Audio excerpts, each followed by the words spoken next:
unsurpassed, penetrating and perfect Dharma is rarely met with, even in 100,000 million kalpas. Having it to see and listen to remember and accept. I vow to taste the truth of the Tathagata's words, an unsurpassed, penetrating and perfect Dharma is rarely met with, even in 100,000 million kalpas. Having it to see and listen to remember and accept.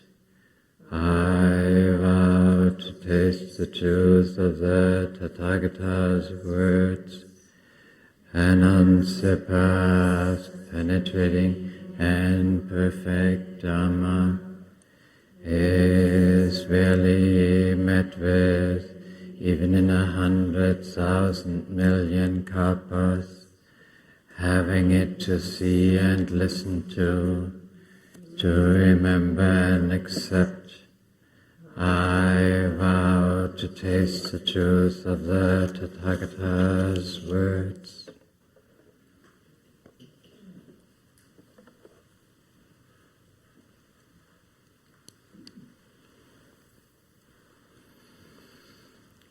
Good morning. Thank you for coming here in such a great number on this a little bit foggy equinox day. Welcome to Green Gulch Farm, and welcome to all of those who join us here online. My name is Thiemo, and one of my jobs is here to schedule Sunday speakers, and so I got very much encouraged to invite myself to talk today. I need a lot of encouragement for that, and I thank very much our abbot, to you who can't be here today, for encouragement, for lots of encouragement. I wanted to talk today about a ceremony, a special ceremony of our tradition called Jukai, or lay ordination, or bodhisattva initiation ceremony. Jukai, the term comes from Ju means receiving and Kai means precepts. So it's about receiving the precepts. And I thought I'd talk about it today because we just had a Jukai the day before yesterday, then we have one this afternoon, and then we have one again next Sunday afternoon. So to my mind came like, that it seems like becoming a bodhisattva is really high in trade. It's like bullish. It's high in trade at the moment. So for those who are not familiar, or maybe there are some friends here who want to participate or cannot participate in the ceremony, I thought I talk a little bit about the structure of the ceremony, and then I talk about the precepts, and then maybe a little bit about how they came into my life, how they developed in my life. Yeah, let's start with ceremony itself. So at the beginning of the ceremony, the ordinands are led around and chant, and then they come in, and then there's an invocation of all the Buddhas to be present by name, and after that invocation, there comes a part where all the ordinands receive a small version of a rope called rakusu. And just for those who have no idea how that looks like, maybe there's a little bit feedback in there. Can we reduce that a little bit?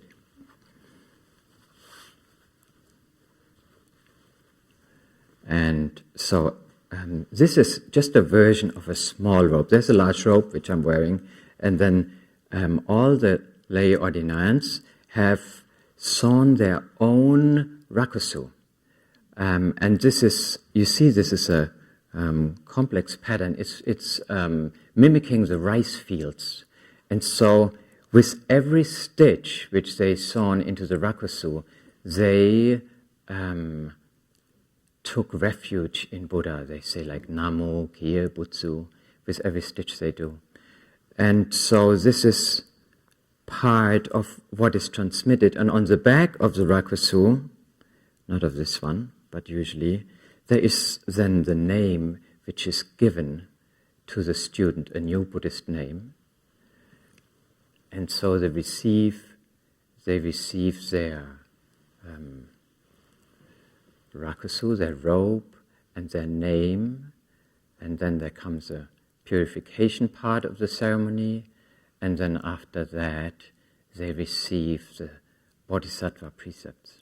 And in our lineage there are like 16 Bodhisattva precepts, and I know most of you know them, but I felt like it's still a good idea to just bring them up and to repeat them here.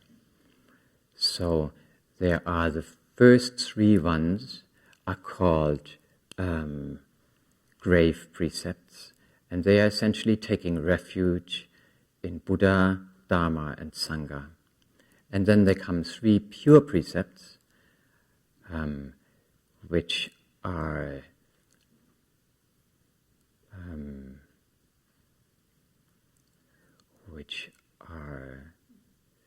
committing to, I'm just thinking about how they start. Embrace and sustain. Thank you very much, text. I'm glad I wrote it down. Embrace and sustain. Right conduct is the first one. Or sometimes it's actually called ceremonies, forms and ceremonies, which is not equal, but sort of related to conduct. Then the second one is embrace and sustain all good. And the third one is embrace and sustain all beings. So these were the 3 pure precepts. And then comes the 10, and then we are done. It comes the 10 major precepts. And the 10 major is not killing, not stealing, not intoxicating mind or body of self or others, not misusing sexuality, not lying, not slandering, not being possessive of anything, not praising self at the expense of others, not having ill will,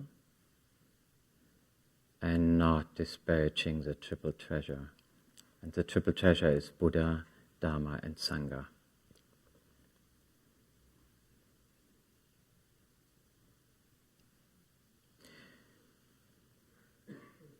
So when I just listed them,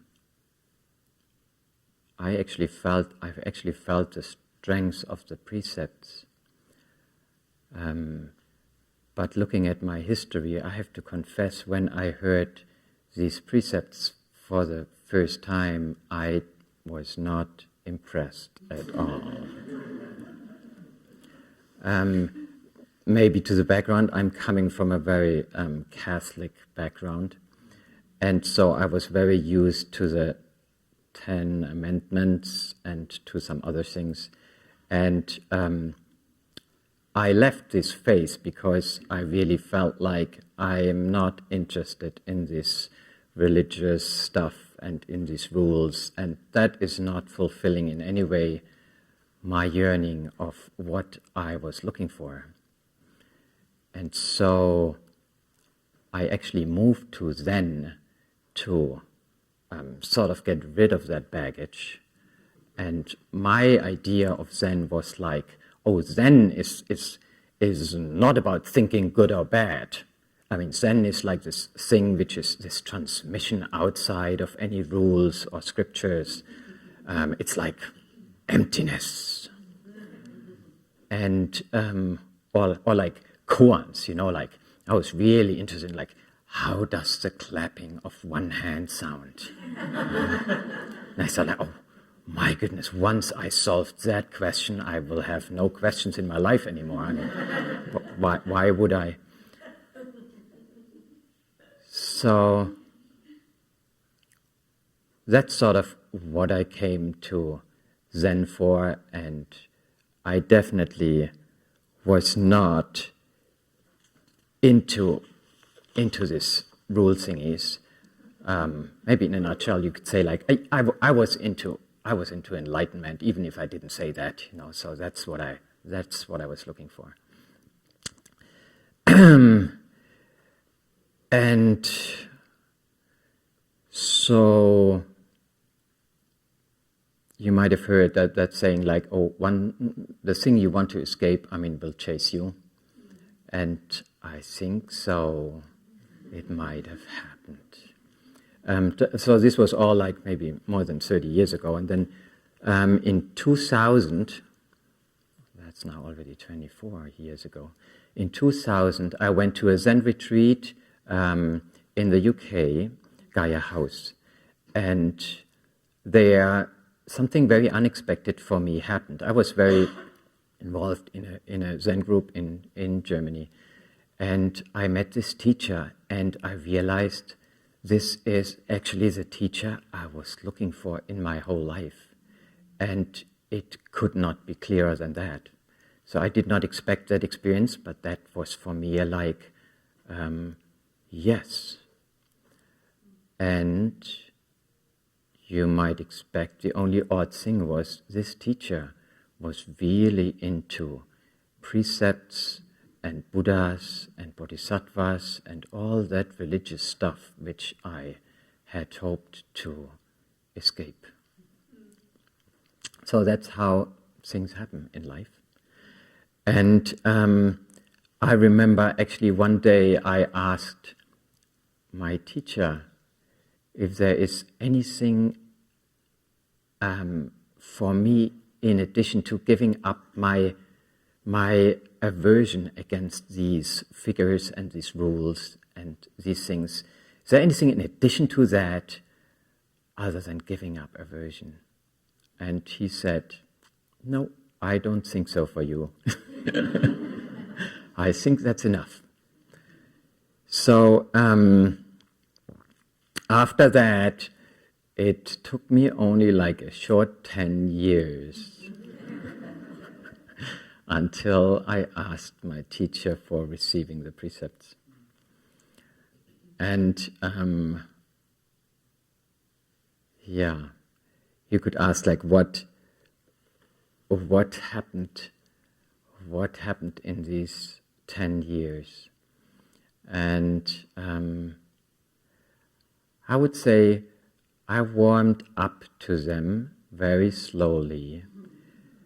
And one reason maybe was just like I was getting older and I was more and more appreciating people having commitments to ethical and moral values and how that is beneficial and necessary for the connection, for the harmony in the world. And so that was one of the main warm-up aspects. And the other one, which addressed more my aversion, was that I also realized or found out that actually these precepts are, in a way, addressing what I was looking for. And maybe I didn't call it enlightenment at this point anymore, but maybe more like the understanding of the reality, of the inconceivable reality. So these were the two parts, I think, I felt about the precepts. And interestingly, you might have heard, like the precepts are often, the meaning of the precepts is often divided in two parts, namely the conventional and the absolute. And so I want to talk about them a little bit. It's so funny, Zen, just like Zen is the teaching to let go of concepts. And then it gets very precise and detailed into these different concepts. And I have to admit, I'm not using actually perfectly the concept of ultimate truth. If some scholars are here, they might wince what I'm saying about the ultimate. But so then you get these concepts, and then finally you think, oh yeah, I got them. And then comes, if you have a good teacher, and then comes the teacher and says like, no, and takes this all away. It's the same with forms here in the Zendo sometimes, like we are very precise in our forms and we know exactly what to do. And then the next day they are just different. So, going back, so I want to talk a little bit about the conventional and what I call the ultimate, or let's say the inconceivable, non-conventional truth of the precepts. And I want to do that just on the example of one precept, which is simple to understand, like not stealing, or sometimes translated as not taking what is not given. And the conventional truth, of course, of not stealing seems very obvious. I mean, everybody has an idea what that means. But also we could all probably mention to go a little bit deeper, go a little bit more subtle. There is not stealing, but when you think about not taking what is not given, that opens up a little bit of a bigger field of like what we might do, which nobody would call stealing, but what we feel ourselves is maybe taken what is not given. And I mean, if I could just give one, a simple example, or it's more like a confession. And of course, I have much stronger ones. This is just a confession because I'm also recorded here for the internet. This is a confession. This is a confession which I can have okay to be on the internet. It's not that I'm as good that I have not much worse ones, but I can tell them to you outside. So what came to my mind is like, it's Mexican night, dinner here. We call it Mexican dinner. It's very good dinner. And what is served there is, for example, guacamole or avocado as whole pieces. And I love guacamole and avocado. So, you're standing in the line and you finally come to the serving, to the buffet table, and you see, there is not so much left. It's still pretty good, but not so much. And then you look behind you and see like, that line is pretty long. And then you have your plate and you put some things on your plate and you realize, maybe this is a little bit more than if you would equally divide that on all of the people standing behind you. And then, and then I have that on my plate. And one way I realize this is not completely okay is like, I think I want to hide a little bit something here. I mean, if somebody would come up for me, it's like, oh, can I make a movie of this? Like how our head of practice, I'm Tanto, head of practice, is picking up his guacamole and then zoom into the line. And we watched that then on movie night on Thursday. It was like, So, yeah.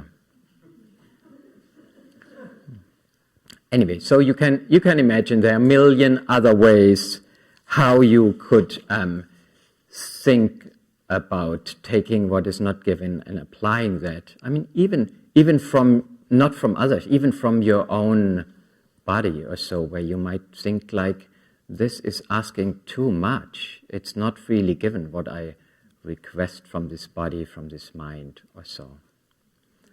And one thing, maybe going back to the guacamole example, what comes up is like, if you don't follow the precepts, you get easily into a situation where, what I said was, where you try to hide, where you try to exclude something, exclude the other people in the room, or exclude your mind, which tries to tell you that this is maybe not okay. And so you get in a shape, your mind gets in a shape where it is just not completely open. It's not open for meeting the present. And in this way,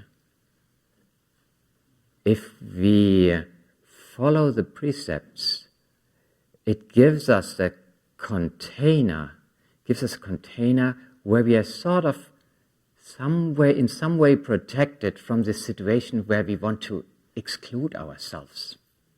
So that's one very important aspect. And by protecting us from going into this mind state of closing down, it allows us to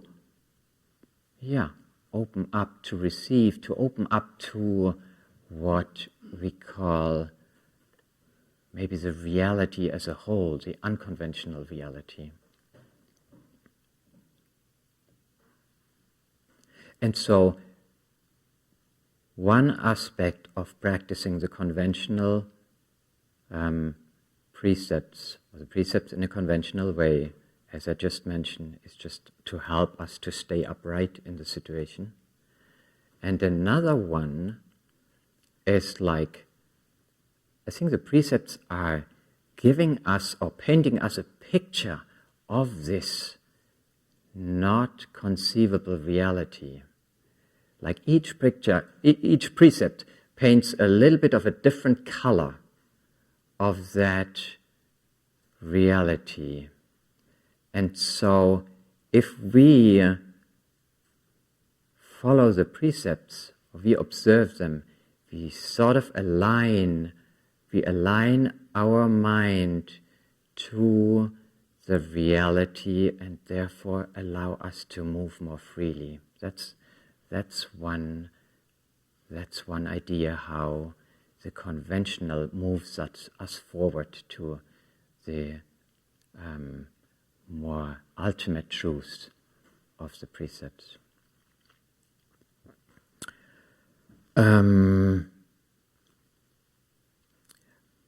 Maybe I talk a little bit about the non-conventional, I would say now, and ultimate understanding of reality in Buddhism in general. I think so. One way to say it is like that: the reality as we cannot perceive it is like that. In every moment, all things arise together with each other. All things arise together, and things are not separate from each other. So everything is connected. And this whole process, even on top, and that is called the ultimate, is also an empty process that cannot be found. So it's a complete, vast, non-dual picture of reality. And Suzuki Roshi often uses to bring up that picture to something we can relate on, the picture of a screen and a movie. You probably have all heard about that, where the screen is the ultimate reality onto which the movie, the conventional, is projected on.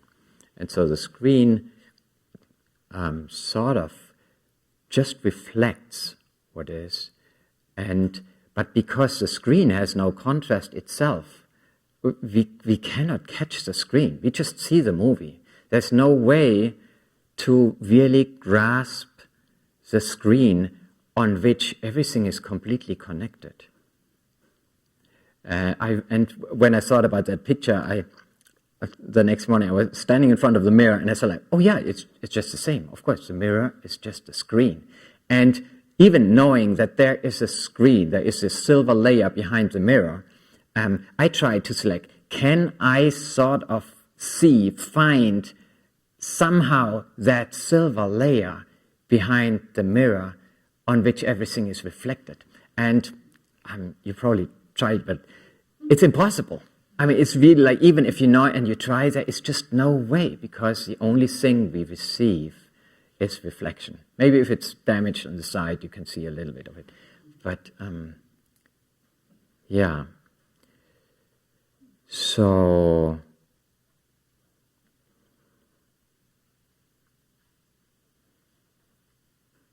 how about now?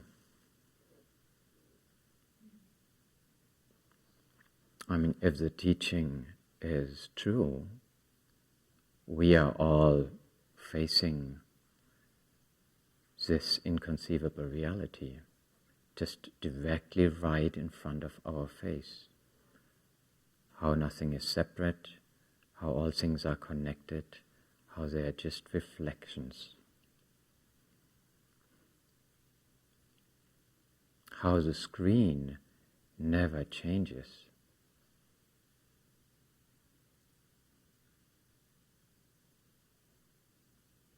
Anybody here who volunteers to see it?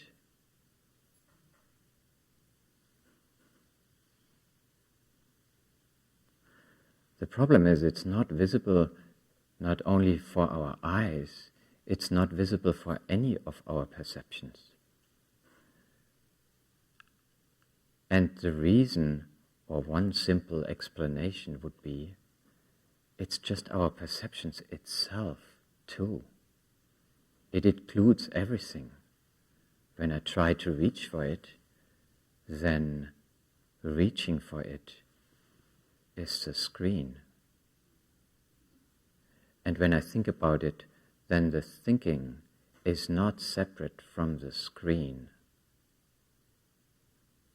And so in this way, you could say the ultimate truth that we might be yearning for to feel at home is just in plain sight, or let's say in plain light. And we don't see it because we are light ourselves.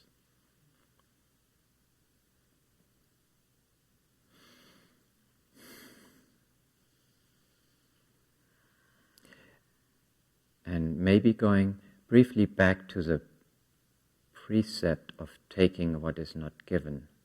In this ultimate view, which is just one aspect of the reality, in this ultimate view, of course, there is nothing taken or given, because nothing changes, everything is connected or appears with each other. And so there's one description of that precept view in the ultimate from our founder Dogen.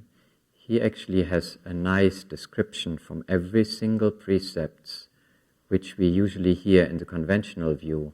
He has a written version of the ultimate view too, and the ultimate poetic view of this precept, taking what is not given, says, in the suchness of mind and object, in the suchness of mind and object, the gate of liberation is open.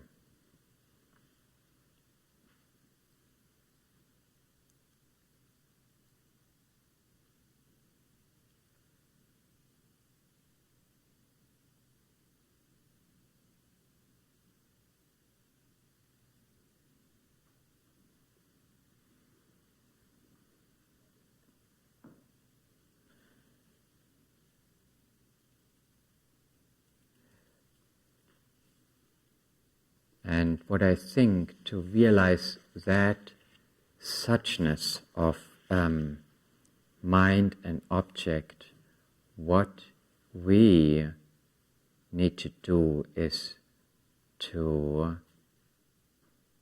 take a leap. There is no way we can grasp with our perception, we can climb into this realization. There is no holes there anywhere. That's why I say a leap. And it's a leap into unknown. There's nothing of our concepts which reach that.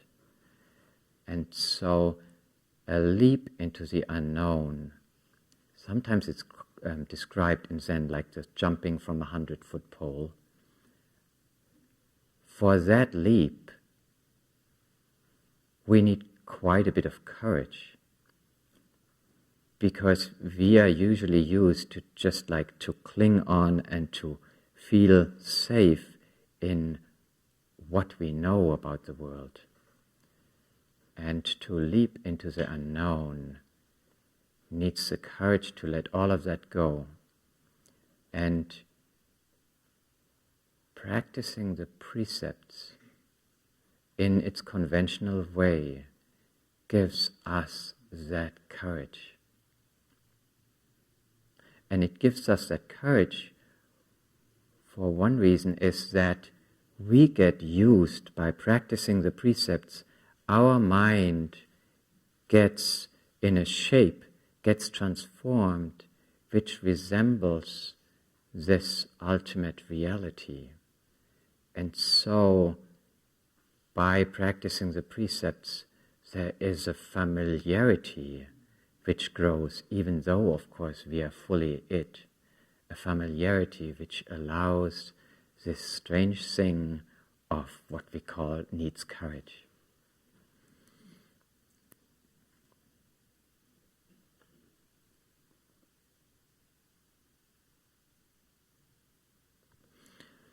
And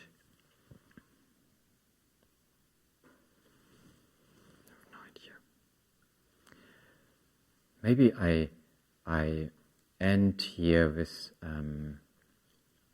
a short sentence of a koan, and that is a koan which I feel very nicely describes how to wholeheartedly follow conventionally the precepts.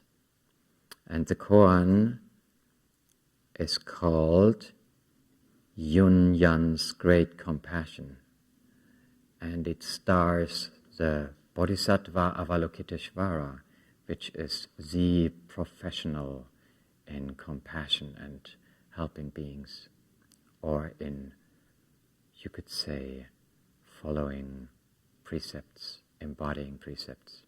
And the koan goes like that. Yun Yan asked Tao Wu, what does the Bodhisattva of great compassion, what does she do with so many hands and eyes? And Tao Wu said, it's like someone reaching back for the pillow at night.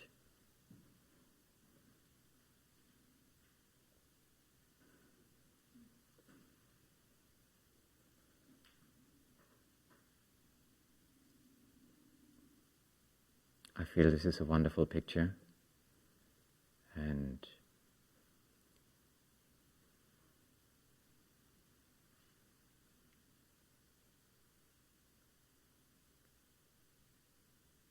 I brought many more things to say, but I think I just stop here and allow for any sort of expressions, questions about this talk.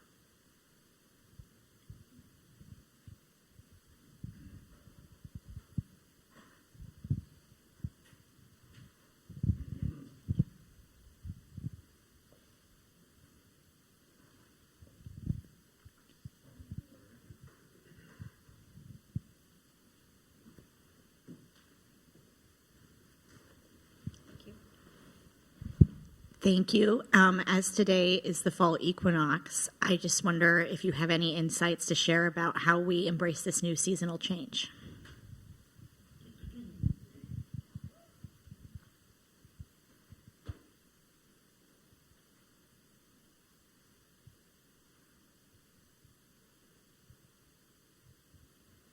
I would say moment by moment. What would you say? I mean, I guess all change is change, right? All change is change. Yeah. Good. Thank you.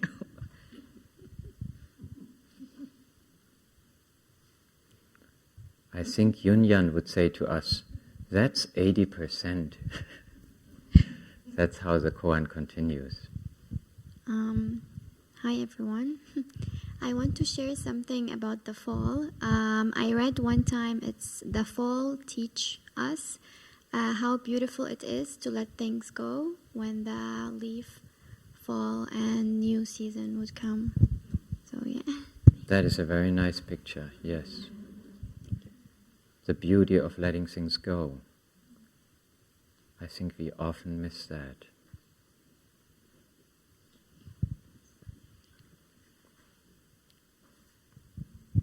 From online, we had a request to repeat the koan. Okay. Yunyan's great compassion. The case is, Yunyan asked Tao Wu, what does the bodhisattva of great compassion do with so many hands and eyes? And Tao Wu said, it is like someone reaching back for the pillow at night.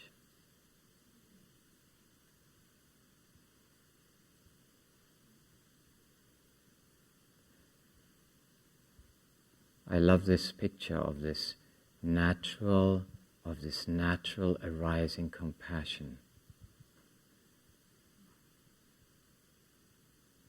It's like there might be an intention behind, but there is not a conceptual thought of how to help.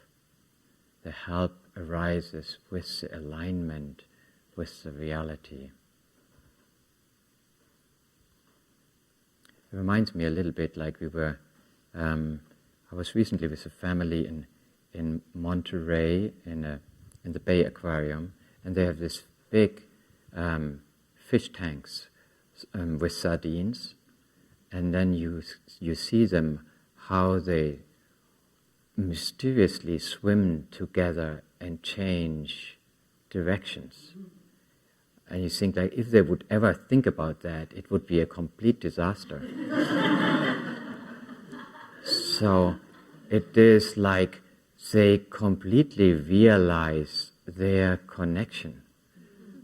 But somehow, maybe the biology or so, made it easy for them, because they don't have this complicated minds like we have. So they don't think like, oh, my neighbor goes there, so then I have to go there too. It's just like they are in the flow. And that's what we need to learn. And the flow is always in not knowing. And that's why we need to make this leap. And at the beginning, because we have this strong conceptual mind, so following the precepts at the beginning might not feel like the pillow, grasping for the pillow. It's like when you learn piano, I mean, it's just clunky at the beginning. And so you need to get it in your bodies until our mind shapes like that. And then you can sing with your fingers on the piano. And you can sing with the precepts, like grasping your pillow at night.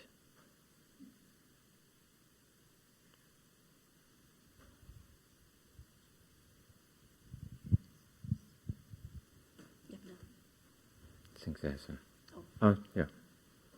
Let's go there. This is a question from Amir. Amir, could you discuss the typical preparation suggested or required of a student before they are felt to be ready to take the precepts? Oh, I think that is very much dependent on the teacher and the lineage. Usually, I think here it is like that the person has been sitting for some time with the community and has some contact with the teacher, and then asks the teacher for receiving the precepts. And so it is a transmission which have two Buddhas involved, you could say. And then we are open to what happens next.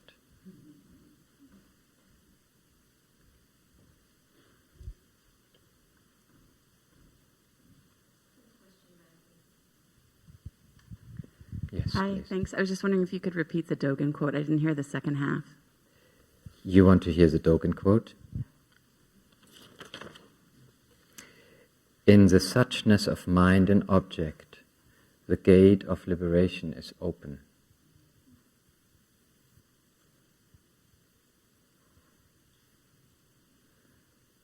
I feel like it describes the freedom realizing reality as it is. The suchness of mind and object, the non-dual reality of the ultimate truth, is everywhere in front of us. That gate which is liberating us from the suffering, from the strong belief into the existence of a conventional world only. I think, but maybe it feels important for me to mention, it's not like conventional doesn't exist and absolute does exist. Because that way of looking at things brings us completely out of balance. It is like the screen is not functional without the movie, and the movie doesn't work without the screen. There are two parts which interact with each other. So it's more like the conventional and the absolute truth or meaning is more to see like breathing in and breathing out. It's like when you're only in the conventional, it's great. It's actually better than if you only believe in the absolute. But if you're only in the conventional, you might get very tight with following the precepts. And you might get very frustrated and you put yourself down because you are not managing to follow them all, even though you really try hard. So that's when you breathe in, but then you have to breathe out again too. Because if you continue to breathe in, you just burst. So then we can see the ultimate truth. We can plunge into the unknown. And there, I would say from home, gives us the relaxation to really again go into the conventional world and practice the precepts even with more vigor, with more energy. It doesn't let go of that. In the precept ceremony itself, actually the students are asked, will you continue to do this practice even if you reached Buddhahood? Even if you know reality, even if you are totally immersed there, will you continue to do this practice? And the student says, yes.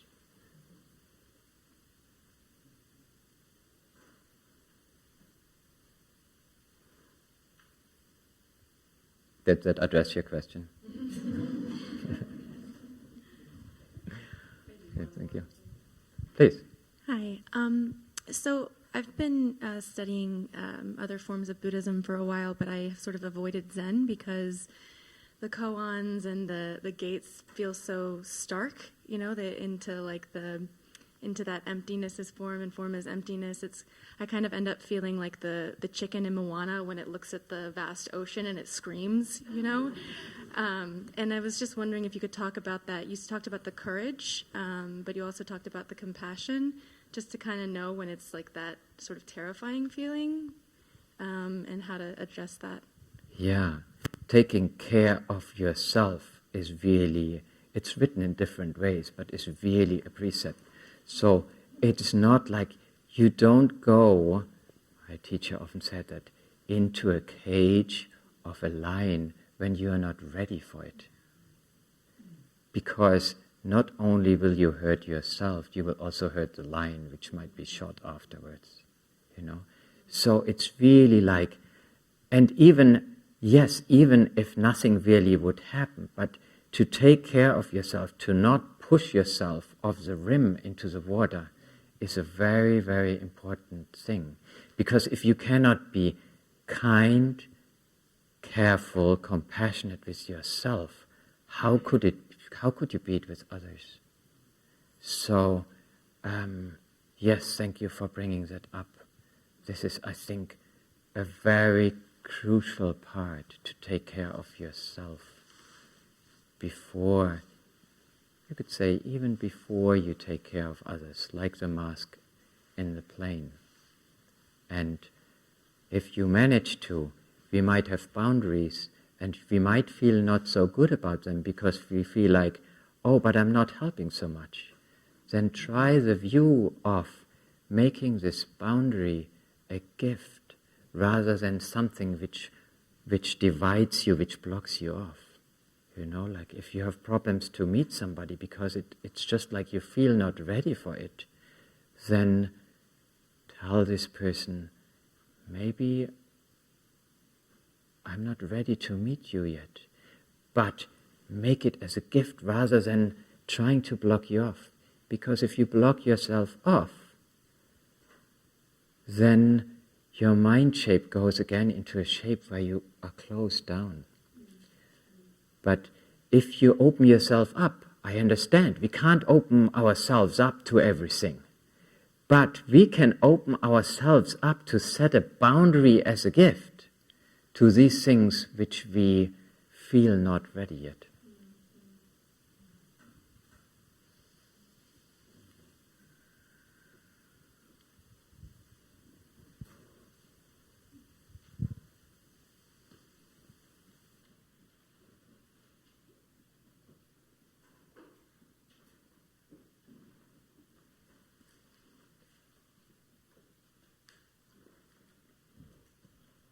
Okay.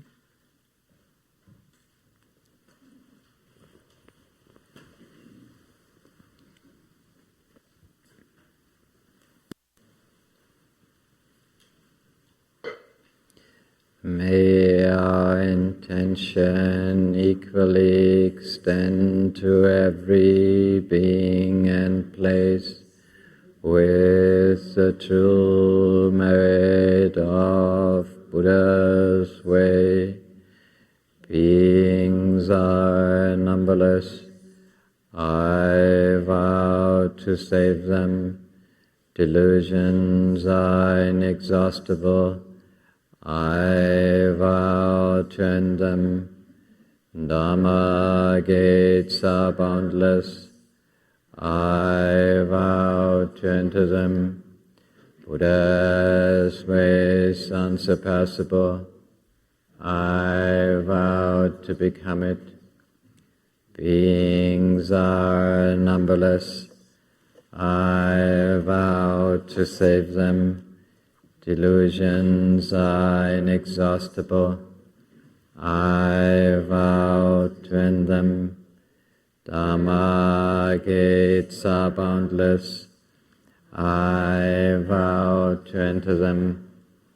Buddha's ways unsurpassable. I vow to become it.